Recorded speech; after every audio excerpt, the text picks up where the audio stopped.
বাংলাদেশে ভূমিকম্প মোকাবেলায় প্রস্তুতি নেওয়ার বিষয়ে পরামর্শ দিয়েছেন বিশেষজ্ঞরা।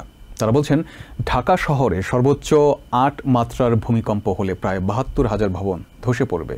তবে ছোট মাত্রার একাধিক ভূমিকম্প ৮ মাত্রার ভূমিকম্পের ঝুঁকি প্রশমন করে আনতে পারে বলে জানান কমনওয়েলথ ইউনিভার্সিটি অব পেনসিলভেনিয়ার geologist professor doctor Mohammad Khaliquzzaman.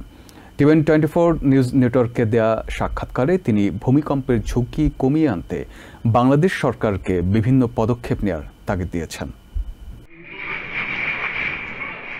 শুক্রবার রিক্টার স্কেলে ৫.৭ মাত্রার ভূমিকম্পে কেঁপে উঠে ঢাকা সহ দেশের বিভিন্ন এলাকা। হতাহতের খবরে গভীর শোকের পাশাপাশি স্বজনদের খোঁজে উদ্বিগ্ন আমেরিকায় বসবাসরত বাংলাদেশিরাও। কমনওয়েলথ ইউনিভার্সিটি অব পেনসিলভেনিয়ার জিওলজি ও ওশানোগ্রাফি ডিপার্টমেন্টের প্রফেসর ডক্টর খালিকুজ্জামান বলছেন, আন্তর্জাতিক বিভিন্ন গবেষণায় বলা হয়েছে ঢাকায় রিক্টার স্কেলে সর্বোচ্চ ৮ মাত্রার ভূমিকম্পের আশঙ্কা রয়েছে। এক্ষেত্রে প্রায় ৭২,০০০ ভবন ধসে পড়বে এবং ব্যাপক প্রাণহানির আশঙ্কা করছেন বিশেষজ্ঞরা। জিওলজিস্টরা অনেক আগে এগুলি প্রচুর স্টাডি করে যেটা বলেছে, ঢাকা যেহেতু একটা মেট্রোপলিটন সিটি, এইখানে সবচেয়ে বড় মাত্রার ভূমিকম্প ৮ থেকে ৯ মাত্রার হওয়ার মতো সম্ভাবনাও এই অঞ্চলে রয়েছে। ৫.৭ মাত্রার ভূমিকম্প যদি এমন হয়, ৮ মাত্রার ভূমিকম্প যদি বাংলাদেশে কখনো হয়, তাহলে একটা অ্যাসেসমেন্টে দেখা যায় ৭২,০০০ বিল্ডিং একসাথে ধসে পড়বে যদি ৮ মাত্রার ভূমিকম্প কখনো বাংলাদেশে হয়, যার পটেনশিয়াল কিন্তু রয়েছে। এটা মাত্র একটা আপনাকে জানান দিয়ে গেল ৫.৭ মাত্রার ভূমিকম্পে যে আসলেই যে জিওলজিস্টরা যে অ্যাসেসমেন্টটা করেছে এটা কারেক্ট এবং এটা ভবিষ্যতে আরো বড় মাত্রার হতে পারে। তবে বিভিন্ন সময়ে সংঘটিত ছোট মাত্রার ভূমিকম্পগুলোকে ইতিবাচক মনে করছেন এই বিশেষজ্ঞ। এর ফলে বড় মাত্রার ভূমিকম্পের চাপ প্রশমন হয় বলেও মনে করেন তিনি। ভালো দিক এটা হচ্ছে ভূমিকম্পের যে শক্তিটা যে সঞ্চিত হয় চ্যুতিতে, এই যে ফল্ট লাইনের উপরে, এটা দুটো প্লেট যেহেতু একটার সাথে ধাক্কা খায়, ওই জায়গাটাতে শক্তিটা সঞ্চিত হতে থাকে, এরকম লক হয়ে থাকে দুটো, তো হঠাৎ করে এরকম একটু পিছলে একটু সরে যায়, একটার থেকে একটা সরে গেলে এনার্জিটা রিলিজ হয়। এটাই হচ্ছে ভূমিকম্প।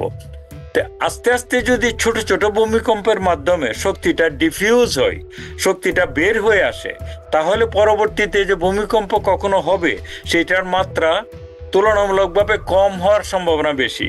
আর অনেক দিন ধরে যদি কোনো ধরনের ভূমিকম্পই না হয়, তাহলে একসাথে যদি হয় তাহলে মাত্রাটা একসাথে বড় হওয়ার সম্ভাবনা অনেক বেশি রয়েছে। জিওলজি বিশেষজ্ঞ ডক্টর মোহাম্মদ খালিকুজ্জামানের কাছে প্রশ্ন ছিল, যদি বড় মাত্রার ভূমিকম্প হয় তাহলে কি ধরনের পূর্ব প্রস্তুতি নিতে হবে। তিনি বলেন, ৪ ধাপের প্রস্তুতির মাধ্যমে ঢাকা শহরের মতো ঘনবসতিপূর্ণ জনপদে ভূমিকম্পের ক্ষয়ক্ষতি কমিয়ে আনা সম্ভব হবে। নতুন বিল্ডিং অবশ্যই বিধিমালা অনুযায়ী দ্বিতীয় ধাপের বিল্ডিংগুলো অ্যাসেস করে নিয়ে হচ্ছে এগুলিকে রেট্রোফিট করা, যাতে ওরা ঝুঁকিপূর্ণ অবস্থাটাকে ওরা সহনশীল হয়।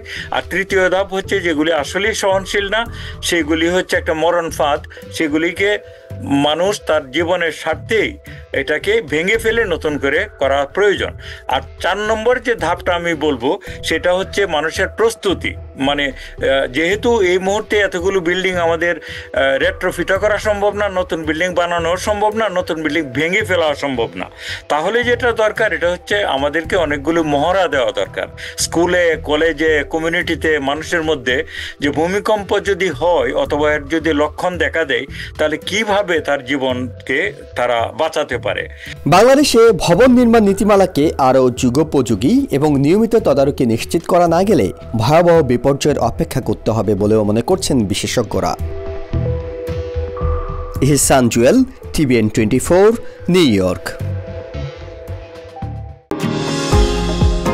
নিউ ইয়র্ক থেকে সম্প্রচারিত টিভিএন 24 টেলিভিশন বিশ্বজুড়ে বাঙালির কণ্ঠস্বর।